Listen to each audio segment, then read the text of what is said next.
Good morning and welcome to Birding Basics, take 2, hopefully with sound.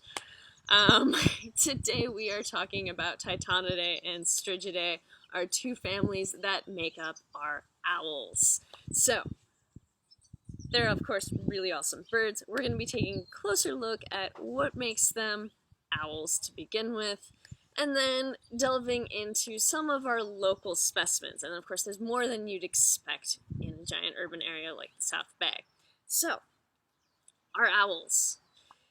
Effectively speaking, your average birder isn't going to be able to pick out the differences between Titanidae, which for us in North America is represented by the barn owl, as opposed to Strigidae, which is our standard owls. So we can kind of brush those small minor differences under the rug. Unless you're actually handling these birds, you're not going to even be able to tell them really apart. They're there, but we don't care. So, let's talk about what makes an owl.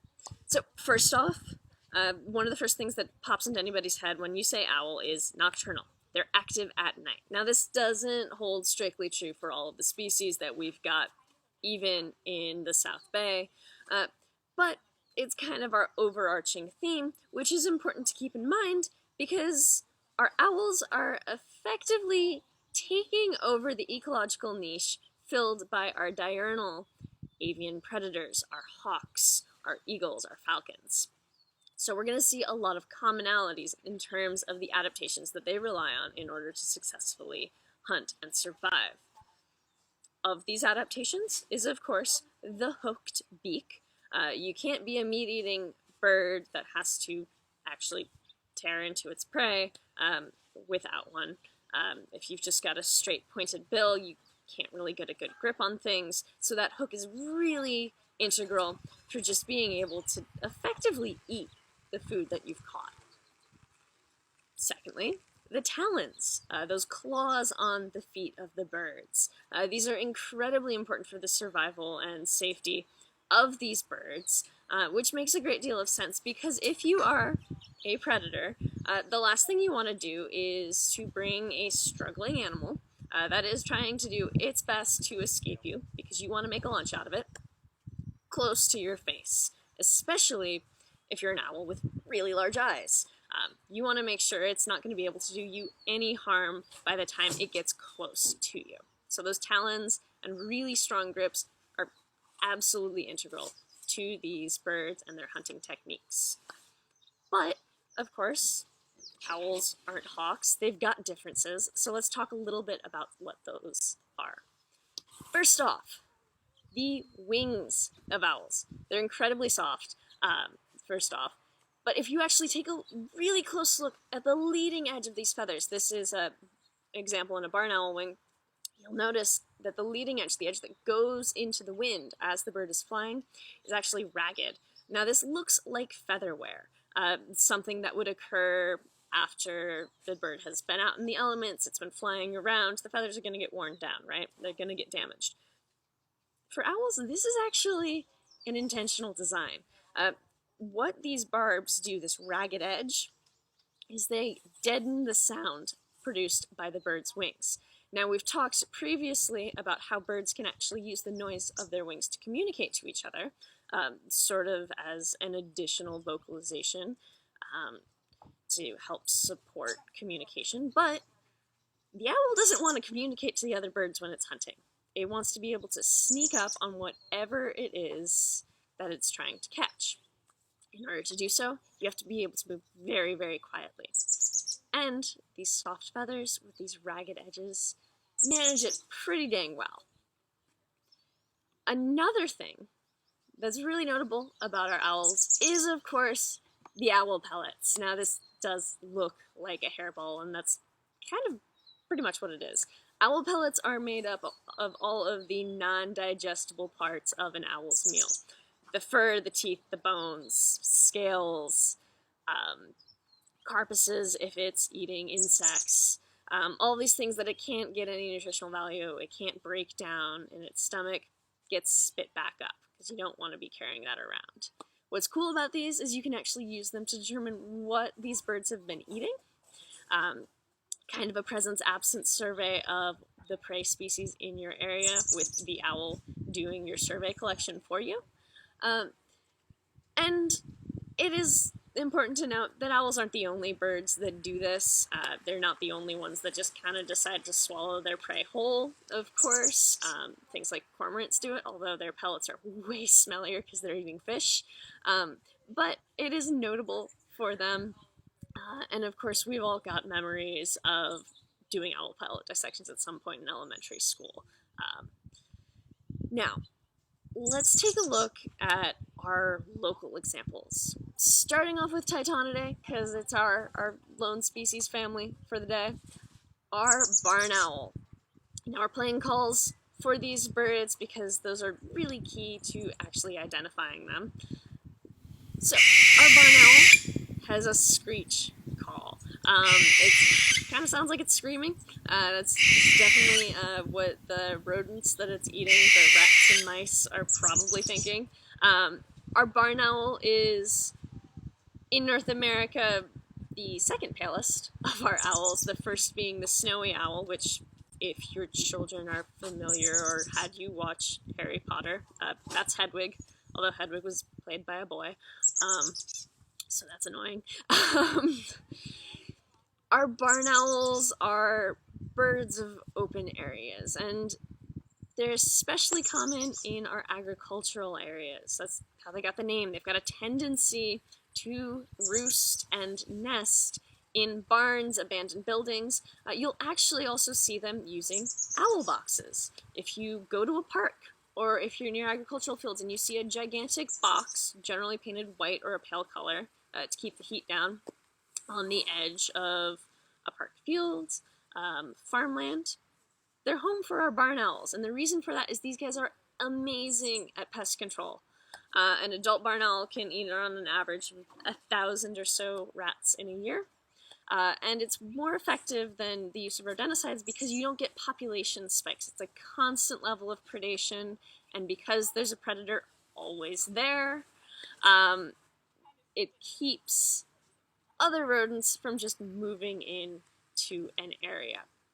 So they're incredibly effective for pest control purposes, way more ecologically friendly than rodenticide is ever going to be, because you don't risk secondary poisonings with them.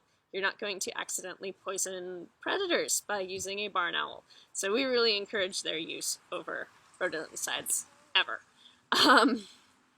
Our next example is going into Strigidae, our great horned owl. Now these guys are the largest that we've got here in the county.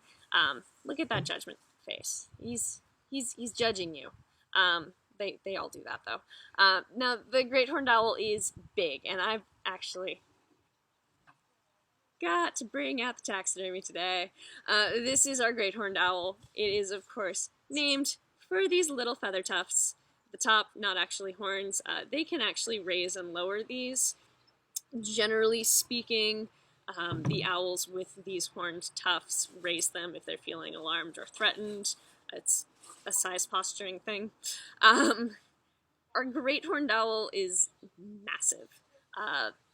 These claws, if I can lift them so you can see them, yeah, those are not feet to be messed with. The great horned owl is an incredibly voracious predator. These are birds that if you actually hear the call, and it's our kind of classic owl call, it's the owliest of our owls in terms of voices. This is the bird that makes you keep your cat inside, because they will predate upon them, and that's fair enough. That's them being wild animals, looking for easy prey. So our great horned owls, it's also good to note, many of our raptors, but the owls especially, are lazy nesters, and not to the haphazard degree of, say for example, our doves and our pigeons. They're not going to be building nests out of nails or throw down a couple sticks, but they will actually make use of old hawk nests. Our local great horned owls have taken a liking to using the fallen eucalyptus bark that's been caught in the forks of tree branches. But they'll raise young successfully there, and the babies will spend about a month or so on the ground terrorizing the ground squirrels before they can fly. So they manage it. Moving on from this massive guy, because he is massive, we're going a little bit smaller, and by a little, I mean a lot. Our western screech owl. These birds are way more widespread and common than you would expect, but because they are 1, tiny, 2, super well camouflaged, and 3, cavity nesters that like to hang out in cavities even when they're not nesting, they're really great at hiding. I mentioned they're tiny. They're absolutely tiny. They're tiny. They're tiny and adorable, and their call doesn't sound like a screech at all. So, confusing nomenclature. Brought to you by the bird world, once again. Our screech owls are really reliant on this camouflage, though. It is important to note. So, the problem with being a predator when you're this size is someone else also wants to make a meal of you. Our western screech owls are, like many of our owls, really talented at catching prey. They'll go after rodents, they'll go after insects, they will go after bats. They will also have to hide from things like our great horned owl. So they're really reliant on their camouflage, but if they're close to a tree branch or the bark of the trunk of a tree, as long as they keep their eyes closed and keep still, they pretty much disappear. So they can be really tricky to find, and you do kind of have to know where they're at to even find them in the first place. Now, our last species for the day is one that's locally endangered, and this is our burrowing owl. Now, these are terrestrial owls. They spend the majority of their time on the ground. They do fly, that's important to note, but they're really reliant on their grassland habitat. So they have, especially in the Bay Area, lost a ton of habitat over the past couple of decades due to development.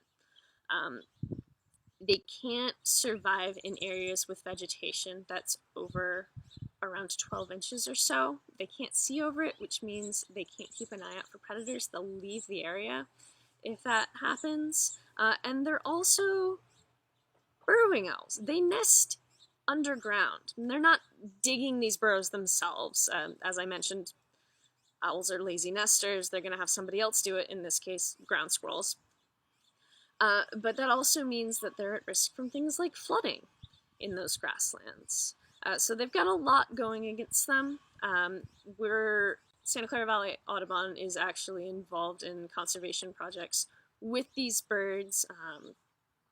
When county health orders allow it, we'll be reopening those burrowing owl work days to do habitat mitigation to help support these birds.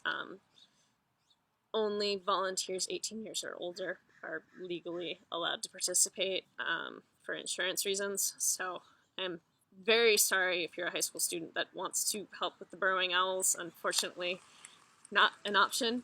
But these birds are incredibly just put upon by a lot of our development because they're also sensitive to human disturbance. So if there's too many people around,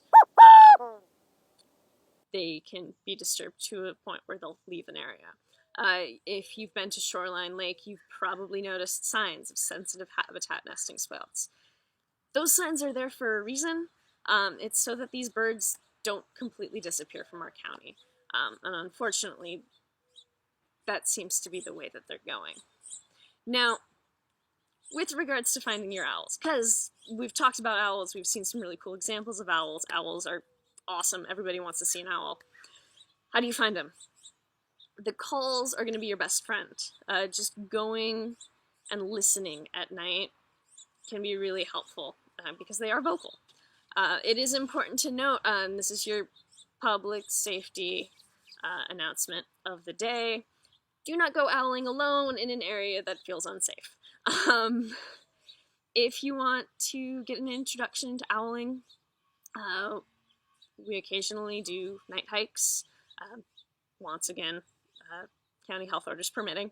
And the bird counts, the summer bird count, the Christmas bird count, generally has a couple of teams going out owling. So that's a really good way to be introduced to it in a group by somebody who knows what they're doing with the proper permits to be in places like Alum Rock Park at 5 in the morning. So that's a lot of fun if you don't mind being up at that hour. But you're birders, so the wonky hours are kind of a given. Take a look at eBird and your local rare bird alerts. But as ever, it's important to remember your birding ethics. Don't go out of your way to disturb these birds. If you see that this bird, any of these owls, is reacting to your presence, that means you're too close, you're disturbing it. Going out birding at night means the lighting is bad. Don't go shining the flashlights at the owls. And of course, if you're playing calls, do be aware of what time of the year you're playing those calls. So, this has been Birding Basics, take 2. Have a great day, and I will see you all next week, in which hopefully the first take will have audio.